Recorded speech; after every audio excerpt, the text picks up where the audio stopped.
thank you so much, Miss Monica, sir. Miss Monica, for participating, and we really appreciate you here so you can handle the results. Proceed ko na ako sa akin. Thank you na. Strategies for coping with things hindi kami naman ganun kagad sa English communication. Ginagawa ko is, ayun po katagal sa kanila tapos nagbabasa po ako ng mga articles and yun yung sinasabi ko yung hinahapon sa sarili sa lalim habang pinakausap ko. And then yung masuggest ko naman po ng program is intensive reading and writing, comprehension and communication towards students. Ganun po. Para siyang workshop po for good for one week. Saan intensive sa reading naman? Reading and writing, comprehension and communication. Wow! Workshop. Ano yung personal strategy mo para inaral mo yung English? At the same time, ano yung mga suggest mo ng program ng skill kaya mag-improve pa? Yung mga sarili strategies na parang kaya sa akin kasi hindi na talaga sa oral na sa nahihirap sa aral.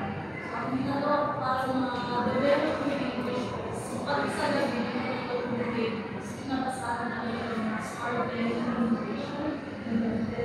Sa mga manihina naman sa pagsusulat, siguro ang masuggest ng program, siguro yearly, magkaroon na composition writing in English. Sa akin naman po sa strategies is may sinasagot yung sarili ko yung sa mga anime yung may mga subtitle. Kasi may powers yun yung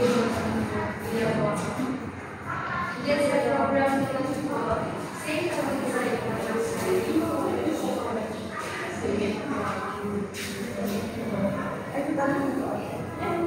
so for years, study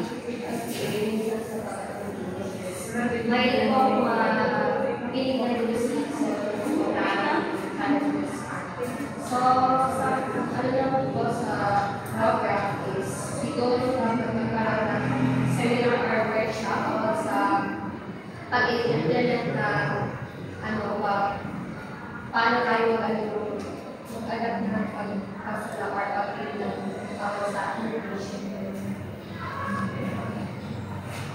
So, thank you so much for participating.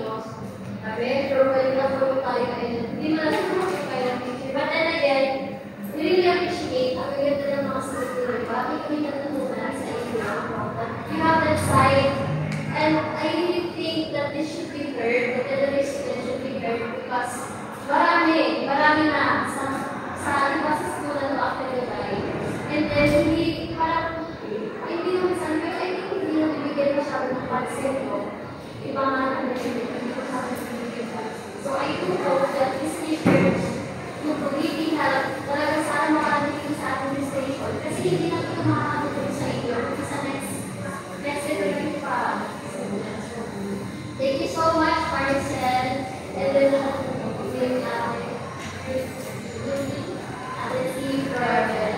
so, ngayon, so we really ng confidentiality.